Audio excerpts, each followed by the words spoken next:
Chapter number 4 સામયિક શ્રેણી। એમાં આજે આપણે થિયરી જોવાની છે, ધ્યાનથી જોશું વિદ્યાર્થી મિત્રો। એમાં નંબર 1 સામયિક શ્રેણીનો અર્થ, શબ્દની અંદર ધ્યાન આપશો। અર્થ શબ્દ વાપરેલો હોય ત્યારે જ તમારે આ વ્યાખ્યા લખવાની છે। અમુક સમયાંતરે એકત્રિત કરેલી અને સમય અનુસાર ગોઠવવામાં આવતી આંકડાકીય માહિતીને સામયિક શ્રેણી કહે છે। ફરીથી એકવાર કહું છું, અમુક સમયાંતરે એકત્રિત કરેલી અને સમય અનુસાર ગોઠવવામાં આવતી આંકડાકીય માહિતીને સામયિક શ્રેણી કહેવામાં આવે છે। સામયિક શ્રેણીમાં સમય સાથે સંબંધિત ચલ રાશિની કિંમતો હોય છે। આ એક્ઝામની અંદર 1 માર્ક્સનો ટૂંકો સવાલ પણ એની સાથે પૂછી શકાય। સામયિક શ્રેણીમાં સમય સાથે સંબંધિત ચલોની કિંમતો હોય છે। સામયિક શ્રેણીમાં કોની સાથેની કિંમતો હોય છે? તો કે સમય સાથેની કિંમતો હોય છે। હવે સામયિક શ્રેણીમાં દાખલા તરીકે કયા આંકડાકીય માહિતી ગોઠવેલી હોય? સમય અંતરે, એટલે કે સમયના અંતરે, કે જુદા જુદા સમયનો અંતર હોય એ સમયે આંકડાકીય માહિતી આપેલી હોવી જોઈએ। એક બાજુ સમય અને બીજી બાજુ એની લગતી જુદી જુદી આંકડાકીય માહિતી। દાખલા તરીકે દેશની વસ્તી, અને જુદા જુદા સમયે દેશની વસ્તી કેટલી છે? દાખલા તરીકે ભારતની અંદર દર 10 વર્ષે વસ્તી ગણતરી થાય છે। તે જ પ્રમાણે સૌપ્રથમ 1951, 61 એમ જુદા જુદા વર્ષ માટે દેશની વસ્તી કઈ છે? તો કે એક બાજુ સમય અને બીજી બાજુ એમનો આંકડો। એ જ રીતે ખેતીની પેદાશ, કયા વર્ષમાં કેટલું ખેતીમાં ઉત્પાદન થયું છે એમને લગતા આંકડાઓ, એ પણ એક સામયિક શ્રેણીનું ઉદાહરણ છે। જથ્થાબંધ ભાવનો સૂચકાંક, જથ્થાબંધ ભાવનો સૂચકાંક ધ્યાન આપશો, અહીંયા આપણે ખાલી શબ્દમાં લખેલું છે જથ્થાબંધ ભાવનો સૂચકાંક, એટલે એનો મતલબ એવો થશે કે જુદા જુદા સમયમાં જુદા જુદા જથ્થાબંધ ભાવના સૂચકાંકમાં કઈ કઈ કિંમતો મળે છે એને આપણે ભાષામાં સામયિક શ્રેણીના ઉદાહરણો કહી શકાય। એના પછીનો બીજો સવાલ છે, વેરી મોસ્ટ એમપી, ધ્યાનથી જોશો તો તમને આખો સવાલમાં સમજ પડી જશે। બીજો સવાલ છે સામયિક શ્રેણીની વ્યાખ્યા। પહેલી વ્યાખ્યા અર્થ પૂછાય તો જ લખવાની છે। આ બીજી વ્યાખ્યા છે એમાં વ્યાખ્યા એવું સ્પષ્ટ ઉલ્લેખ કરેલો હોય તો તમારે આ વ્યાખ્યા લખવાની છે। એમાં નિયત સમયે લેવામાં આવેલા અવલોકનોના સમૂહને, ફરીથી નિયત સમયે લેવામાં આવેલા અવલોકનોના સમૂહને સામયિક શ્રેણી કહે છે। સામાન્ય રીતે આ અવલોકનો સમાન સમયાંતરે લેવામાં આવે છે। એટલે આ જે અવલોકનો તમારે લેવાના છે નિયત સમયે, એ સમયનો જે ગેપ હોય છે એ હંમેશા કેવો હોય છે? સરખો। એટલે અવલોકનો સમાન અંતરે જ લેવામાં આવે છે, સમય સમાન અંતરે। એનો મતલબ એવો થાય, 1 વર્ષનો ગેપ હોય તો દરેક આંકડાઓ 1 વર્ષના અંતરે લેવાના, 1 મહિનાનો ગેપ હોય તો 1 મહિનાના ગેપમાં લેવાના, 6 મહિનાનો ગેપ હોય તો દરેક આંકડાઓ 6 મહિનાના ગેપમાં તમારે લેવાના।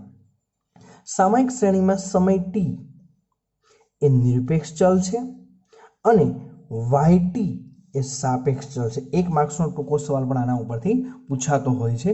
સામયિક શ્રેણીમાં t એ કેવો ચલ છે? તો કેવો આવશે? નિરપેક્ષ। અને yt એ કેવો ચલ છે? તો કે સાપેક્ષ। તેને કોષ્ટકના રૂપમાં નીચે પ્રમાણે આપણે દર્શાવી શકાય। સામયિક શ્રેણીના વ્યાખ્યાને આપણે કોષ્ટકમાં પહેલા આવશે સમય 1, 2, 3, 4 ડેશ ડેશ n। કેમ તો આપણે કીધું ને સમાન સમયાંતરે હોય છે, એટલે અહીંયા બધા વચ્ચેનો સમય કેવો હોય છે? સરખો। એ જ રીતે ચલ રાશિ yt, એને આપણી ભાષામાં સાપેક્ષ ચલ પણ કહેવાય। પહેલા સમય માટે પહેલી મળશે, બીજા સમય માટે બીજી મળશે ચલ રાશિ 2, ત્રીજા સમય માટે y3 ની કિંમત મળશે। એમ જેટલામો સમય હશે એટલામી ચલ રાશિની કિંમતો તમને જુદી જુદી મળશે। આને આપણી ભાષામાં સામયિક શ્રેણીની વ્યાખ્યા કહેવાશે। એક્ઝામની અંદર વ્યાખ્યા એવો સવાલ પૂછાય તો જ તમારે આ લખવાની છે। 2 માર્ક્સમાં અથવા 1 માર્ક્સની અંદર પૂછી શકાય। એમના પછીની વ્યાખ્યા છે 1 માર્ક્સની અંદર બોર્ડમાં પૂછી શકાય એવી છે। પૂર્વાનુમાન એટલે શું? પૂર્વાનુમાન એટલે શું? આ વ્યાખ્યા બોર્ડની અંદર પૂછી શકાય એવી છે, ધ્યાનથી જોશો। ભૂતકાળમાં બનેલી કોઈ ઘટનાની માહિતીના અભ્યાસ પરથી, ક્યારે બનેલી છે? ભૂતકાળમાં। ફરીથી કહું છું, ભૂતકાળમાં બનેલી કોઈ ઘટનાની માહિતીના અભ્યાસ પરથી તે ઘટના માટે ભવિષ્યના કોઈ એક સમય માટે કરવામાં આવતા અનુમાનને શેના માટે આપણે અનુમાન કરવાનું છે? તો કે ભવિષ્યના કોઈ સમય માટે. તો એને આપણી ભાષામાં પૂર્વાનુમાન કહેવાશે. ફરીથી એકવાર વ્યાખ્યાની અંદર આપણે ધ્યાન આપીશું. ભૂતકાળમાં બનેલી કોઈ ઘટનાની માહિતીના અભ્યાસ પરથી તે ઘટના માટે ભવિષ્યના કોઈ એક સમય માટે કરવામાં આવતા અનુમાનને પૂર્વાનુમાન કહે છે. દાખલા તરીકે આપણે અહીંયા ઉદાહરણ પણ એક સમજવું હોય, પ્રેક્ટિકલ ઉદાહરણ, તો પણ તમે સમજી શકો. દાખલા તરીકે ભૂતકાળમાં બનેલી કોઈ ઘટના, એની જગ્યાએ આપણે લઈ લઈએ કે આપણે ગયા વર્ષની અંદર જે આપણે અભ્યાસ કર્યો છે તે. તો ભૂતકાળમાં બનેલી ઘટના કે ગયા વર્ષે આપણે જે અભ્યાસ કર્યો છે તે, કે કેટલા પ્રમાણમાં આપણે અભ્યાસ કર્યો અને કેટલા પ્રમાણમાં અભ્યાસ કર્યો છે એના પ્રમાણમાં આપણું રિઝલ્ટ કેટલું આવેલું છે. જો આપણે વધારે પડતો અભ્યાસના બદલે અન્ય જગ્યાએ સમય વધારે ગાળેલો હશે તો સ્વાભાવિક છે કે આપણું રિઝલ્ટ જરાક નબળું આવેલું હશે. એ જ રીતે જો તમે અત્યારે અભ્યાસમાં વધારે સમય ગાળશો તો તમારું રિઝલ્ટ કેવું આવશે? સારામાં સારું આવશે. તો એવું કહી શકાય કે ભૂતકાળમાં તમે કેટલા પ્રમાણમાં અભ્યાસ કર્યો તેના પ્રમાણે કેટલું પરિણામ મેળવ્યું છે. તો તેના પરથી ભવિષ્યમાં કોઈ એક સમય માટે, એટલે કે ભવિષ્યમાં એટલે કે આવતા વર્ષની વાત કરીએ તો એની માટે તમે કેટલો અભ્યાસ કરશો તો એના ઉપરથી તમારું રિઝલ્ટ કયું મળશે એનું તમે અનુમાન કરો છો. તો આ અનુમાનને આપણી ભાષામાં પૂર્વાનુમાન કહી શકાય. એના પછીનો 2 માર્ક્સનો સવાલ પૂછી શકાય એવો છે, ધ્યાનથી જોશો. સામયિક શ્રેણીનું મહત્વ. બોર્ડની અંદર આ સવાલ પૂછાઈ ગયેલો છે, રિપીટ થઈ ગયેલો છે, ધ્યાનથી જોશો. સામયિક શ્રેણીનું મહત્વ, એમાં માત્ર આપણે મુદ્દા લખવાના છે, એની અંદર કોઈ સમજાવટ આપવાની નથી, પણ છતાં હું તમને અત્યારે અહીંયા સમજાવીશ. પણ કિંમતમાં થતા ફેરફારોની દિશા અને તરાહ જાણી શકાય છે. ફરીથી ધ્યાન આપશો. કિંમતમાં થતા ફેરફારોની દિશા અને તરાહ જાણી શકાય છે. દિશાનો મતલબ એવો થશે કે વધતું છે કે ઘટતું, વધતું છે કે ઘટતું, કિંમતમાં કેવા પ્રમાણનો ફેરફાર થાય છે, કિંમતમાં વધારો થાય છે કે ઘટાડો થાય છે. તરાહ એટલે કેટલા પ્રમાણમાં વધારો થાય છે અથવા કેટલા પ્રમાણમાં ઘટાડો થાય છે તે તમે સામયિક શ્રેણી દ્વારા જાણી શકો. બીજું, ભવિષ્યમાં થતા ફેરફારોનો અંદાજ મેળવી શકાય. ભવિષ્યમાં થતા ફેરફારોનો અંદાજ મેળવી શકાય કે દાખલા તરીકે ભવિષ્યમાં કેટલા પ્રમાણમાં ફેરફાર થશે એનો અંદાજ જો તમારે અત્યારે જોતો હોય તો એ તમને મળી શકે. દાખલા તરીકે હમણાં આપણે વાત કરી રિઝલ્ટમાં, બરોબર છે, જે તમે અભ્યાસ કર્યો છે એના ઉપરથી તમારું પરિણામ કેવું આવ્યું છે. તો ભવિષ્યમાં આપણે જો પરિણામ સુધારવું છે તો આપણે તૈયારી વધારે કરવી પડશે. તો એના ઉપરથી આપણે કહી શકાય કે ભવિષ્યમાં થતો ફેરફારનો અંદાજ પણ તમે આ પદ્ધતિ દ્વારા મેળવી શકો. એના પછી ભવિષ્ય માટે અગત્યના નિર્ણયો લઈ શકાય. ભવિષ્ય માટે કેવા નિર્ણયો લઈ શકાય? અગત્યના. દાખલા તરીકે આપણને ખબર છે કે ભવિષ્યમાં ફેરફારનો અંદાજ મેળવી શકાય કે કેટલો ફેરફાર કરવો છે. તો એ જ રીતે ભવિષ્યમાં જો અગત્યના નિર્ણયો પણ લઈ શકાય કે ભવિષ્યને અત્યારે આપણે કેટલા પ્રમાણમાં નુકસાની જાય છે. ધંધા વ્યવસાયની અંદર કોઈ ધંધો ચાલતો હોય તો અત્યારે કેવા પ્રકારના ફેરફારો કરવા જોઈએ, જેથી કરીને ભવિષ્યમાં તમે અગાઉથી નિર્ણયો કેવા લેવા હોય તે આના ઉપરથી આપણે ખબર પડી શકે. એ જ રીતે આપણે હમણાં શિક્ષણને લગતો ઉદાહરણ જોયું હતું. દાખલા તરીકે આપણે ધોરણ 11ની અંદર અભ્યાસ કર્યો છે. હવે એ અભ્યાસ પરથી આપણે અગાઉ 12મા ધોરણની પ્રેક્ટિસ કેવી કરવાની છે, કેટલું રિઝલ્ટ સુધારવાનું છે એ જોવું હોય તો ભવિષ્ય માટે અગત્યનો નિર્ણય લઈ શકાય. એટલે 12મા ધોરણમાં પરિણામમાં સુધારવા માટે અત્યારથી આપણે નિર્ણયો લઈ શકાય. એ જ રીતે નંબર 4, માહિતીની તુલનાત્મક અભ્યાસ કરી શકાય. માહિતીનો તુલનાત્મક અભ્યાસ કરી શકાય. તુલનાત્મક અભ્યાસનો મતલબ એવો થાય આપણી પાસે ભૂતકાળની જુદી જુદી માહિતીઓ પ્રાપ્ય છે. જુદી જુદી ભૂતકાળની માહિતીઓ ઉપરથી તુલનાઓ કરી શકાય કે ગયા વર્ષે કેવા પ્રમાણમાં હતું, આ વર્ષમાં માહિતી કેવા પ્રમાણની છે. દરેકની માહિતીઓનો તુલનાત્મક અભ્યાસ કરી શકાય. એ સામયિક શ્રેણીનું મહત્વ છે. બોર્ડની અંદર કોઈ સમજૂતી આપવાની નથી, માત્ર આપણે આ 4 મુદ્દાઓ લખવાના છે. આ આપણો 2 માર્ક્સનો સવાલ પૂછાતો હોય છે. એમના પછીનો સવાલ જોઈએ. આ પણ 2 માર્ક્સની અંદર પૂછાય છે. સામયિક શ્રેણીની ઉપયોગિતા. આગળનું હતું મહત્વ, આ છે ઉપયોગિતા. આ પણ સવાલ 2 કે 3 માર્ક્સની અંદર પૂછી શકાતો હોય છે. ખાસ ધ્યાન આપશો વિદ્યાર્થી મિત્રો. અટવાતા નહીં, બંને સવાલમાં મુદ્દાઓ અમુક સમાન છે. એમાં પહેલું, ભૂતકાળની પરિસ્થિતિ પરથી ચલનનો પ્રકાર અને માપ જાણવા. ફરીથી કહું છું, ભૂતકાળની પરિસ્થિતિ પરથી ચલનનો પ્રકાર અને માપ જાણવા માટે ઉપયોગી છે. સામયિક શ્રેણી ક્યાં ઉપયોગી છે? તો કે ભૂતકાળની પરિસ્થિતિ પરથી ચલન એટલે કે કેવા પ્રમાણમાં ફેરફાર થાય છે એ ફેરફારનો પ્રકાર જાણી શકાય અથવા કેટલા પ્રમાણમાં છે એનું માપ પણ તમે જાણી શકો છો. આ એની પહેલી ઉપયોગિતા. બીજું, ચલનની ભવિષ્યની કિંમતોનું અનુમાન કરવા માટે. હવે જે ચલનની કિંમતો આપણે મેળવવાની છે એમાં ભવિષ્યની કિંમતોનું અનુમાન, આપણી પાસે જુદા જુદા આંકડાઓ આપણી પાસે તૈયાર હોય છે ભૂતકાળના, એના ઉપરથી ભવિષ્યમાં કેટલી કિંમતો રાખીશું એનું અનુમાન કરવા માટે આ સામાયિક શ્રેણી ઉપયોગી છે। ત્રીજો પોઈન્ટ, ભવિષ્ય માટે યોગ્ય નિર્ણય લેવા માટે, ભવિષ્યમાં આપણે કેવા પ્રમાણમાં નિર્ણયો લેવાના છે એ પણ સામાયિક શ્રેણી દ્વારા આપણે જાણી શકાય। ચોથો પોઈન્ટ, ફેરફારોનો તુલનાત્મક અભ્યાસ કરવા માટે, આપણે અગાઉ આ પોઈન્ટ મહત્વમાં જોઈ ગયા એ જ વસ્તુ, બરોબર છે। ફેરફારોનો તુલનાત્મક અભ્યાસ કરવા માટે કે કેટલા પ્રમાણમાં ફેરફારો થાય છે એનો એક બીજા સાથે સરખામણી કરી અને એનો અભ્યાસ કરવા માટે પણ આ ઉપયોગી છે। અને નંબર 5, અનુમાનિત કિંમતો અને વર્તમાન કિંમતોની તુલના કરી, ફરીથી કહું છું, અનુમાનિત કિંમતો અને વર્તમાન કિંમતો, અનુમાનિત કિંમતો એટલે વાય કેપ અને વર્તમાન કિંમતો એટલે અત્યારે જે આપણે જુદી જુદી કિંમતો મળેલી છે તે કિંમતોની તુલના કરી તેમની વચ્ચેના તફાવતના કારણો શોધી શકાય। એટલે આપણે ભવિષ્યની અંદર ભવિષ્ય માટે અનુમાન આપણે કરેલું છે એ અનુમાનિતની કિંમતો આપણી પાસે હશે અને એ ભવિષ્ય અંગે ભવિષ્યમાં આપણે જે કંઈ કિંમતોનું ઉત્પાદન કરીને જે વસ્તુની કિંમતો રાખીશું એ કિંમતો કેટલી આપણને મળે છે, એની કિંમતો કેટલી રાખીએ છીએ અને આપણું પહેલાંનું અનુમાન કેટલું છે, આ બંને વચ્ચે પહેલાં આપણે તુલના કરવાની, તુલના કરીને વચ્ચેનો જે તફાવત જોવા મળે છે તફાવતના કારણો શોધી શકાય કે કયા કારણે આ તફાવત જોવા મળે છે। એટલે આ 5 પોઈન્ટ, બરોબર છે। 2 માર્ક્સની અંદર પૂછાય તો 4 પોઈન્ટ લખવા પડે અને જો તમારે 3 માર્ક્સમાં પૂછે તો 5 પોઈન્ટ ફરજિયાત લખવા પડશે। એમના પછીનો સવાલ છે 2 કે 3 માર્ક્સની અંદર પૂછી શકાય, સામાયિક શ્રેણીના ઘટકો, વેરી મોસ્ટ આઈએમપી, બરોબર છે। બોર્ડની અંદર ધ્યાન આપશો, સામાયિક શ્રેણીના મુખ્ય 4 ઘટકો છે। કેટલા ઘટકો છે? 4 ઘટકો છે। હવે એક્ઝામની અંદર માત્ર ઘટકો એવો સવાલ પૂછાય તો માત્ર એમના નામ જ લખવાના છે, એની અંદર કોઈ સમજૂતી આપવાની નથી, બરોબર છે। એમાં પહેલો ઘટક દીર્ઘકાલીન ઘટક અથવા વલણ, એને આપણી ભાષામાં સંકેતમાં ટીટી વડે દર્શાવી શકાય સંકેતમાં। એના પછી મોસમી ઘટક, મોસમી ઘટકને આપણી ભાષામાં એસટી વડે દર્શાવી શકાય। ચક્રીય ઘટક એને આપણે સીટી વડે દર્શાવી શકાય અને યાદચ્છિક અથવા અનિયમિત ઘટક એને આપણે આરટી વડે તમે દર્શાવી શકો। ફરીથી એકવાર કહું છું, સામાયિક શ્રેણીના મુખ્ય ઘટકો કેટલા છે? 4, 1, 2, 3 અને 4। પહેલો છે દીર્ઘકાલીન ઘટક અથવા વલણ, બરોબર છે। દીર્ઘકાલીન ઘટક અથવા વલણ આ એના 2 જુદા જુદા નામ છે। બીજું છે મોસમી ઘટક, ત્રીજું ચક્રીય ઘટક અને ચોથું યાદચ્છિક અથવા એનું બીજું નામ છે અનિયમિત ઘટક, બરોબર છે। આ આપણો 2 માર્ક્સ કે 3 માર્ક્સની અંદર માત્ર મુદ્દા જ પૂછાય છે।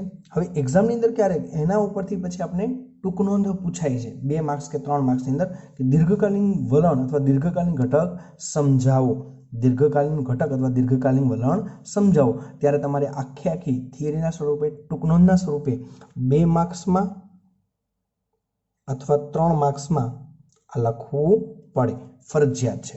એમાં પહેલા દીર્ઘકાલીન ઘટક અથવા વલણ, ફરીથી કહું છું, આખી સમજૂતી ક્યારેય પૂછાતી નથી, માત્ર એક જ સવાલ પૂછાય, ટૂંક નોંધ આપો વલણ અથવા દીર્ઘકાલીન ઘટક, તો જ તમારે આ લખવાની છે, નહીંતર આપણે આ ક્યારેય લખવાની થશે નહીં, બરોબર। દીર્ઘકાલીન ઘટકની અંદર સામાયિક શ્રેણીમાં લાંબા સમયને અંતરે, ફરીથી અંડરલાઈન કરું છું, લાંબા સમયને અંતરે જોવા મળતી વધઘટને વલણ કે દીર્ઘકાલીન ઘટક કહે છે। સામાયિક શ્રેણીમાં લાંબા સમયને અંતરે જોવા મળતી વધઘટને વલણ અથવા દીર્ઘકાલીન ઘટક કહે છે। વલણ કોઈ પણ સામાયિક શ્રેણીનો મહત્વનો ઘટક છે। કેવો ઘટક છે? મહત્વનો ઘટક છે। વલણ છે ને સામાયિક શ્રેણીનો મહત્વનો ઘટક છે। એક્ઝામની અંદર 1 માર્ક્સનો ટૂંકો સવાલ પણ પૂછી શકાય, સામાયિક શ્રેણીનો મહત્વનો ઘટકનું નામ જણાવો, તો શું આવશે? વલણ, બરોબર। અથવા મુખ્ય ઘટક પણ એવો પણ સવાલ આપણે પૂછી શકાય। આગળ, તેને સંકેતમાં કેપિટલ ટી વડે ટીટી વડે દર્શાવવામાં આવે છે। આગળ, સામાયિક શ્રેણીના ચલનમાં ખૂબ લાંબા સમયગાળામાં જે ચલન જોવા મળે છે, કેવો સમયગાળો કીધો છે? ખૂબ લાંબો સમયગાળો જોવા મળે છે તે વલણની અસર છે। ફરીથી સામાયિક શ્રેણીમાં જે ખૂબ લાંબા સમયમાં જે ફેરફાર જોવા મળે ને, ચલન એટલે ફેરફાર, તો એને આપણી ભાષામાં વલણની અસર કહે છે। સામાન્ય રીતે સામાયિક શ્રેણીના ચલનમાં સમય સાથે સતત વધારો કે ઘટાડો થતો માલુમ પડે છે। આ સ્થિતિ વલણને કારણે ઉદ્ભવે છે। ફરીથી એકવાર કહું છું, ધ્યાનથી જોશો, સામાન્ય રીતે સામાયિક શ્રેણીના ચલનમાં સમય સાથે સતત વધારો પણ થાય અથવા શું થાય? ઘટાડો પણ થાય। આ ચલનને લીધે સતત વધારો થાય અથવા સતત ઘટાડો માલુમ પડે છે। આ સ્થિતિ શેના કારણે થાય છે? તો કે વલણના કારણે જોવા મળે છે। દાખલા તરીકે વલણના ઉદાહરણો પણ પૂછી શકાય। નીચે આપણે ઉદાહરણો કરીએ અથવા દાખલા તરીકે કરીને દર્શાવવું પડે। આંતરરાષ્ટ્રીય બજારમાં રૂપિયાનું ઘટતું મૂલ્ય 11મા ધોરણની અંદર આપણે જોયું છે, બરોબર છે। રૂપિયાનું અવમૂલ્યન એ જ વસ્તુ અહીંયા પાછી છે। આંતરરાષ્ટ્રીય બજાર માટે વિશ્વ લેવલે રૂપિયાનું ઘટતું મૂલ્ય, એટલે વિશ્વની અંદર જે આપણા રૂપિયાનું મૂલ્ય ઘટતું જાય છે તે। દાખલા તરીકે ડોલર અને રૂપિયાની વાત કરીએ તો ડોલરની પરિસ્થિતિ આજથી 10 વર્ષ પહેલાની 10 વર્ષ પહેલા ડોલરની કિંમત અને રૂપિયાનું મૂલ્ય આ બંનેનું મૂલ્યમાં અને હાલની પરિસ્થિતિમાં રૂપિયાનું અને ડોલરનું મૂલ્ય બંનેમાં ખૂબ મોટો તફાવત છે। તેમાં હંમેશા આપણે ખબર છે કે રૂપિયાનું મૂલ્ય હંમેશા કેવું દેખાય છે? ઘટતું જતું દેખાય છે। એ જ રીતે મોબાઈલ ફોનનો વધતો વપરાશ, આપણે ખબર છે આ પણ એક લાંબા સમયની પરિસ્થિતિ દર્શાવે છે। મોબાઈલ ફોનનો જે વપરાશ છે એ લાંબા સમયે ધીમે ધીમે શું થતો જાય છે? વધતો જાય છે। આજથી 10 થી 15 વર્ષ પહેલાં જે મોબાઈલનો જે વપરાશ હતો એ જોવા જઈએ અને અત્યારે જોવા જઈએ તો ક્રમશઃ તમે દર વર્ષની ગણતરી કરશો તો મોબાઈલનો જે વપરાશનો સમય છે એ કેવો થતો જાય છે? વધતો જાય છે। એ જ રીતે દેશની વસ્તીનો વધારો, હવે દેશની વસ્તી પણ આપણે ખબર છે ડાયરેક્ટ સીધી વધતી નથી। 1951થી આપણે વસ્તીની ગણતરી કરીએ છીએ ત્યારથી લઈને ક્રમશઃ 2011માં છેલ્લી જે ગણતરીઓ કરી ત્યાં સુધીમાં આપણે જોઈ શકાય છે કે દર વર્ષે વસ્તીમાં હંમેશા શું થતું જાય છે? વધારો થતો જાય છે। આ સમયગાળો હંમેશા લાંબા ગાળાનો હોય છે। એ જ રીતે મૃત્યુમાં થતો ઘટાડો, આપણે ખબર છે દેશમાં જુદી જુદી સગવડો, જુદી જુદી સુવિધાઓના કારણે આપણા દેશમાં મૃત્યુના પ્રમાણમાં ધીમે ધીમે શું જોવા મળે છે? ઘટાડો। આ ઘટાડો કોઈ 1 કે 2 વર્ષમાં જોવા મળતો નથી, પરંતુ એમનો સમયગાળો ખૂબ જ લાંબો હોય છે।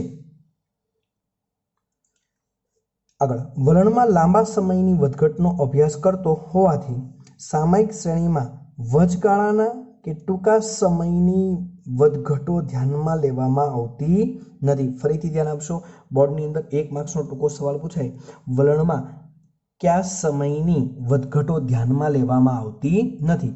તો વલણમાં વચગાળાના ટૂંકા સમયની વધઘટો ધ્યાનમાં લેવામાં આવતી નથી। 1 માર્ક્સનો સવાલ પણ પૂછી શકાય। આપણે આ ટૂંક નોંધના સ્વરૂપમાં સવાલ પૂછાય ત્યારે તમારે આ ઘટક લખવાનો છે। એમના પછીનો બીજો આપણો પ્રશ્ન અથવા બીજો ઘટકનો સવાલ આપણી સાથે પૂછી શકાય ક્રમશઃ, એની અંદર આપણે ધ્યાન આપીશું। બીજો ઘટક છે મોસમી ઘટક। મોસમી ઘટકની અંદર ધ્યાન આપીશું। મોસમી ઘટક ટૂંકા ગાળાની અસર, ફરીથી કહું છું ટૂંકા ગાળાની અથવા અલ્પકાલીન ઘટક છે। મોસમી ઘટક એ કેવો છે? ટૂંકા ગાળાનો અથવા અલ્પકાલીન ઘટક છે। સામયિક શ્રેણીના ચલમાં ખૂબ જ ટૂંકા ગાળામાં જે લગભગ નિયમિત વધઘટો થાય છે તે મોસમી ઘટકની અસર છે। ફરીથી એકવાર કહું છું, આ ટૂંકા ગાળાની અને અલ્પકાલીન ઘટક છે। આ ચલનમાં ખૂબ જ ટૂંકા ગાળામાં જે લગભગ નિયમિત અસર, ગાળો ટૂંકો અને અસર પણ કેવી હોવી જોઈએ? નિયમિત, બરોબર છે। તો એ કયા મોસમી ઘટકને કારણે થાય છે? સામાન્ય રીતે આ ઘટકનો પુનરાવર્તનનો ગાળો 1 વર્ષથી ઓછો હોય છે। આ બોર્ડની અંદર 1 માર્ક્સમાં વિકલ્પમાં કે ટૂંકો સવાલ પૂછાય, બરોબર। મોસમી ઘટકનો આવર્તનનો ગાળો જણાવો અથવા પુનરાવર્તનનો ગાળો જણાવો તો 1 વર્ષથી ઓછો હોય છે। આ ઘટકનો અભ્યાસ કરવા માટે શ્રેણીની ટૂંકા ગાળાની કિંમતો પણ નોંધવી જરૂરી છે। આ શ્રેણીનો અભ્યાસ કરવો હોય તો કેવી અસરો નોંધવી પડે? ટૂંકા ગાળાની અસરો નોંધવી પડે। જો આપેલ ચલની વાર્ષિક કિંમતો પ્રાપ્ય હોય, આપેલ ચલની વાર્ષિક એટલે 1 વર્ષની જો કિંમતો પ્રાપ્ય હોય, આપણી પાસે તૈયાર હોય તો તેમાંથી મોસમી ઘટક વિશેની માહિતીઓ મેળવી શકાય। જો આપણી પાસે 1 વર્ષની સંપૂર્ણ માહિતી પ્રાપ્ત હોય ને તો મોસમી ઘટકની માહિતી આપણે મેળવી શકતા હોઈએ છીએ। એમની અસર મુખ્યત્વે નીચે પ્રમાણે 2 પદ્ધતિ દ્વારા જોવા મળે છે। એમાં નંબર 1 કરીને કુદરતી પરિબળોને લીધે અસર થાય છે અને બી માનવસર્જિત પરિબળોને થાય છે। એક કુદરતી પરિબળો અને બીજું માનવસર્જિત પરિબળો, આ બંને લીધે એમાં અસરો જોવા મળે છે। એમાં પહેલું જોઈએ કુદરતી પરિબળો કેવા, તો કે સામયિક શ્રેણીની કિંમતોમાં ઋતુ અથવા હવામાનને કારણે સંલગ્ન વધારો થાય છે। હવે આપણે ખબર છે તો કે મોસમી ઘટકની અંદર કયા તો કે કુદરતી પરિબળો 2 જ જોવા મળે છે। એક ઋતુ એટલે કે શિયાળો, ઉનાળો અને ચોમાસું, બીજું હવામાનને કારણે જે વધઘટો જોવા મળે છે તે મોસમી ઘટકો કહેવાય। દાખલા તરીકે ઉનાળામાં પંખો, કુલર, એસીની માંગમાં વધે અથવા શિયાળામાં ગરમ કપડાની માંગ વધે। એ જ રીતે ચોમાસાની અંદર રેઇનકોટ અથવા છત્રીની માંગ વધે વગેરે કુદરતી પરિબળોની અસર કારણે કહી શકાય। એ જ રીતે માનવસર્જિત પરિબળોની અસર, એક વર્ષથી ઓછા સમયગાળામાં થતી લગભગ નિયમિત વધઘટો, ફરીથી કહું છું, એક વર્ષથી ઓછો સમયગાળો, આ તો ફરજિયાત હોવો જોઈએ, લગભગ નિયમિત વધઘટો, દાખલા તરીકે તહેવારો, સમાજની રીત રિવાજો, લોકોની આદતો વગેરે કારણે આપેલી હોય છે. ફરીથી કહું છું, વગેરેને કારણે આપેલી હોય છે. તો કે આ જે જુદી જુદી વધઘટો થાય છે એમાં કયા કયા, તો કે વ્યક્તિઓની જે સમાજની રીત રિવાજો છે, લોકોની આદતો છે, તહેવારો છે, એના લીધે જે ફેરફારો થાય તે દરેક ફેરફારો માનવસર્જિત છે. દાખલા તરીકે સપ્તાહના અંતે સિનેમાગૃહો કે રેસ્ટોરન્ટમાં ગ્રાહકોની સંખ્યા વધે. સપ્તાહના અંતે એટલે એનો મતલબ કે અઠવાડિયું પૂરું થતું હોય કે રવિવારના દિવસે, રવિવારના દિવસોમાં સિનેમાગૃહો એટલે કે મૂવી જોવામાં ટ્રાફિક જોવા મળે છે, અથવા રેસ્ટોરન્ટની અંદર પણ ટ્રાફિક જોવા મળે છે. એ જ રીતે તહેવારમાં કપડાની કે અન્ય ભેટ સોગાદની ખરીદીનું પ્રમાણ પણ વધે છે. હવે આપણે ખબર છે કે કોઈ પણ તહેવાર આવતો હોય, બરાબર છે, તો તહેવારોના સમયમાં આપણે કપડાં કે અન્ય કોઈ ભેટ વસ્તુઓ કે સોગાદોનું પ્રમાણ પણ વધતું જોવા મળે છે. એ જ રીતે તેને સંકેતમાં શેના વડે દર્શાવવામાં આવે છે? એસટી વડે દર્શાવવામાં આવે છે. આ પણ તમને ટૂંક નોંધના સ્વરૂપમાં પૂછી શકાય. એના પછી ત્રીજો છે ચક્રીય ઘટક. આ પણ તમને 2 માર્ક્સ કે 3 માર્ક્સની અંદર આ પૂછી શકાય. ખાસ ધ્યાન આપશો વિદ્યાર્થી મિત્રો. ટૂંક નોંધના સ્વરૂપમાં પૂછે તો જ સમજૂતી તમારે આપવાની છે. હજી 2 વાર તમને કહું છું, ધ્યાન આપશો. સામયિક શ્રેણીમાં 1 વર્ષથી વધુ, ફરીથી કહું છું, 1 વર્ષથી વધુ સમયગાળામાં થતી લગભગ નિયમિત વધઘટને ચક્રીય ઘટકની અસર કહે છે. આગલામાં તો 1 વર્ષથી ઓછો, અહીંયા 1 વર્ષથી વધુ સમયગાળામાં થતી લગભગ નિયમિત વધઘટને ચક્રીય ઘટકની અસર કહે છે. તેજી મંદી, વ્યાપારી ચક્રો કે ધંધાકીય ચક્રોને કારણે સામયિક શ્રેણીમાં ચલરાશિ વાયટીમાં થતી વધઘટને ચક્રીય ઘટક કહે છે. આ ઘટક કોના કારણે થઈ શકે? તો કે તેજી મંદી, વ્યાપારી ચક્રો કે ધંધાકીય ચક્રોને કારણે સામયિક શ્રેણીની ચલરાશિ વાયટીમાં થતી વધઘટને ચક્રીય ઘટક કહે છે. તેજી મંદીનો ગાળો 1 વર્ષથી વધુ હોય છે. વ્યાપારી ચક્રો કે ધંધાકીય ચક્રો એમનો ગાળો હંમેશા 1 વર્ષ કરતાં કેવો હોય છે? વધુ. તો આવા વધઘટને ચક્રીય ઘટક કહે છે. આ વધઘટનો આવર્તનનો સમયગાળો 2 થી 10 વર્ષનો હોય છે. આ બોર્ડની અંદર 1 માર્ક્સનો ટૂંકો સવાલ કે વિકલ્પ પૂછી શકાય. ચક્રીય ઘટકનો આવર્તનનો ગાળો કેટલો હોય છે? તો કે સામાન્ય રીતે કેટલો હોય છે? તો કે 2 થી 10 વર્ષનો. પરંતુ બીજો વિકલ્પ પૂછાય, જો વિશિષ્ટ સંજોગોમાં એવો સવાલ પૂછાય, વિશિષ્ટ સંજોગોમાં, તો તેમનો આવર્તન ગાળો કેટલો હોય છે? તો કે 10 થી 15 વર્ષનો જોવા મળે છે. તેમજ આ ઘટકને પણ અલ્પકાલીન ઘટક કહે છે. બરોબર છે? અલ્પકાલીન ઘટક તરીકે ઓળખાવવામાં આવે. એટલે કે ચક્રીય ઘટકને પણ અલ્પકાલીન ઘટક તમે કહી શકો, અથવા ટૂંકા ગાળાનો ઘટક. સામયિક શ્રેણીની સરેરાશ વાયટીમાંથી વલણ, મોસમી ઘટક અને અનિયમિત ઘટકના ઘટકોને અસર દૂર કરવાથી ચક્રીય ઘટક મળે છે. આ ઘટક કઈ રીતે મળે? તો કે સામયિક શ્રેણીની ચલરાશિ વાયટીમાંથી મોસમી વલણ, મોસમી ઘટક અને અનિયમિત, ટૂંકમાં બાકીના જે 3 ઘટકો છે એને જો તમે દૂર કરો તો તમને ચક્રીય ઘટક મળે છે. અને ચક્રીય ઘટક સીટીનું સૂત્ર થશે સીટી બરાબર વાયટી માઇનસ ટીટી, એસટી અને આરટી, ત્રણેયનો સરવાળો કરીને વાયટીમાંથી શું કરી દેવાનું? 12. અને તેને સંકેતમાં સીટી વડે દર્શાવવામાં આવે છે. આપણો 2 માર્ક્સનો કે 3 માર્ક્સનો ટૂંકો સવાલ ટૂંક નોંધના સ્વરૂપમાં પૂછાય ત્યારે. અને ચોથો ઘટક છે આપણો, એ છે યાદચ્છિક અથવા અનિયમિત ઘટક. આ બોર્ડની અંદર આ પણ ઘટક તમારો પૂછી શકાય એવો છે, ધ્યાનથી જોશું. સામયિક શ્રેણીના ચલની અલ્પકાલીન ઘટકોમાં, સામયિક શ્રેણીની ચલની અલ્પકાલીન ઘટકોમાં મોસમી અને ચક્રીય એવા લગભગ નિયમિત ઘટકો છે. હવે સામયિક શ્રેણીમાં ચલમાં નિયમિત ઘટકો કયા કયા છે? તો કે મોસમી અને ચક્રીય, તથા તે ઉપરાંત અનિયમિત અથવા યાદચ્છિક ઘટકની અસર પણ જોવા મળે છે. આ 2 તો જોવા જ મળે છે, એની સાથે વધારાની કઈ મળે છે? તો કે અનિયમિત અથવા યાદચ્છિક. જે ટૂંકા ગાળાની અસર છે. કેવા ગાળાની છે? ટૂંકા ગાળાની. બોર્ડની અંદર 1 માર્ક્સની અંદર સવાલ પૂછાય છે, ટૂંકા ગાળાની અસર ધરાવતો કયો ઘટક છે? તો યાદચ્છિક અથવા અનિયમિત ઘટક છે. કોઈ આકસ્મિક કે અણધાર્યા, ફરીથી કહું છું, કોઈ આકસ્મિક કે અણધાર્યા કારણસર, એટલે કોઈ અકસ્માતના કારણે કે ધાર્યા વગરનું જે કારણ હોય, કોઈ આપણે જેને આપણે પહેલેથી કોઈ દિવસે ધારણા કરી શકતા નથી એવું કારણ હોય, તો તે શ્રેણીની કિંમતોમાં બદલાય. બરોબર છે? કોઈ આકસ્મિક કે અણધાર્યા કારણસર શ્રેણીની કિંમતો બદલાય તો તે ફેરફારને યાદચ્છિક ચલ કહે છે. આ ચલનનો સમયગાળો અસર નિશ્ચિત હોતા નથી. બોર્ડની અંદર ખાસ ધ્યાન આપજો, આનો કોઈ સમયગાળો અથવા અસર નિશ્ચિત હોતો નથી કે કેટલા સમય માટે હોય છે, ક્યારે પુનરાવર્તન થાય, એનો કોઈ પુનરાવર્તનનો ગાળો હોતો નથી. જે ચલનને વલણ, મોસમી ઘટક અને ચક્રીય ઘટકમાંથી પણ એક કિંમત તરીકે અથવા એક તરીકે નિર્દેશ ન કરી શકાય. ફરીથી એક વાત કહું છું, જે ચલનને વલણ, મોસમી ઘટક, ચક્રીય ઘટકમાંથી કોઈ પણ એક તરીકે નિર્દેશી ન શકાય, એટલે ત્રણમાંથી એક કોઈનો નિર્દેશ ન કરી શકાય કે વલણ પણ ન કહી શકાય, મોસમી ઘટક પણ ન કહી શકાય અને ચક્રીય ઘટક પણ ન કહી શકાય, તે ચલનની યાદચ્છિક ઘટકની અસર કહે છે. ટૂંકમાં કહી દઉં, લાંબા ગાળાની પણ ન હોય, એક વર્ષના ટૂંકા ગાળા માટે પણ ન હોય, ચક્રીય ઘટક પણ ન હોય, ત્રણમાંથી એકમાં પણ જેનો સમાવેશ ન થતો હોય ને એને આપણી ભાષામાં યાદચ્છિક ઘટક કહે છે. આ ઘટકની આગાહી કરી શકાતી નથી.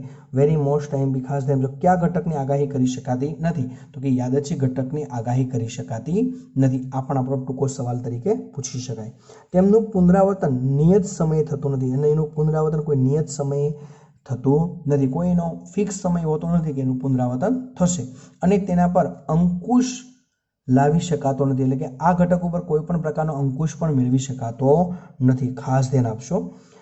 આ ચલન કોના કારણે થઈ શકે? તો કે ભૂકંપ, પૂર, કુદરતી આપત્તિ, યુદ્ધ, હડતાલ, રાજકીય ઉથલપાથલ કે માનવ સર્જિત સમસ્યાઓને લીધે થાય છે. આ ચલ કયા કયા કારણોસર? ભૂકંપ, પૂર, કુદરતી આપત્તિ. બરોબર છે, આ ત્રણ વસ્તુ કુદરતી છે. હવે માનવ સર્જિત, યુદ્ધ, હડતાલ, રાજકીય ઉથલપાથલ કે માનવ સર્જિત સમસ્યાઓને લીધે આ ઘટક જોવા મળે છે. આ ઘટકને લીધે અનુમાનિત કિંમતોમાં ત્રુટિ જોવા મળે છે. આ શબ્દો ઉપર ખાસ ધ્યાન આપશો. બરોબર છે, તો કે કયા ઘટકને લીધે અનુમાનિત કિંમતમાં ત્રુટિનું સર્જન થાય છે? તો કયું આવશે? યાદચ્છિક અથવા અનિયમિત ઘટક. તેને સંકેતમાં RT વડે દર્શાવવામાં આવે છે. આ પણ તમારો 2 માર્ક્સ કે 3 માર્ક્સની અંદર ટૂંક નોંધના સ્વરૂપે સવાલ પૂછી શકાય. એમના પછી વેરી મોસ્ટ IMP,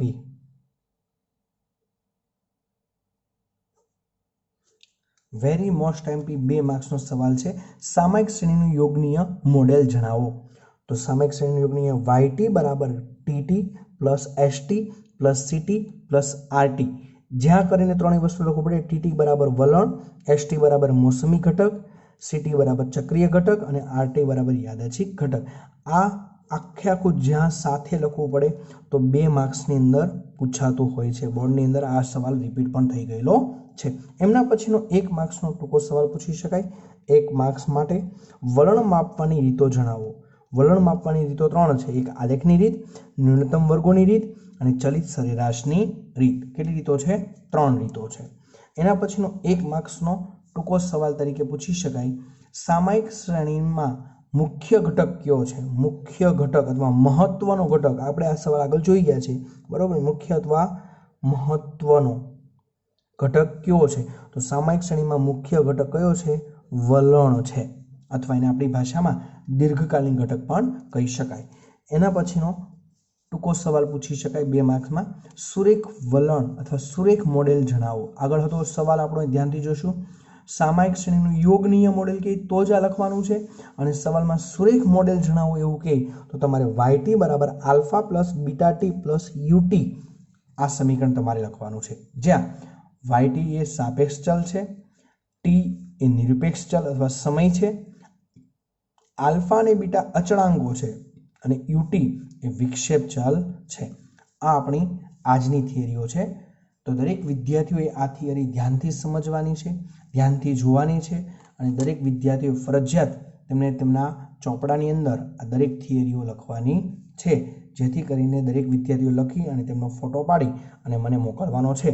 આ થિયરી દરેક વિદ્યાર્થીઓએ જાતે તૈયાર કરવાની છે એકવાર, અને પોતાના વાલી સાથે એ દરેક વિદ્યાર્થીઓ ફરજિયાત તૈયારી એની આપવાની છે, અને ફોટો ફરજિયાત દરેક વિદ્યાર્થીએ મોકલવો.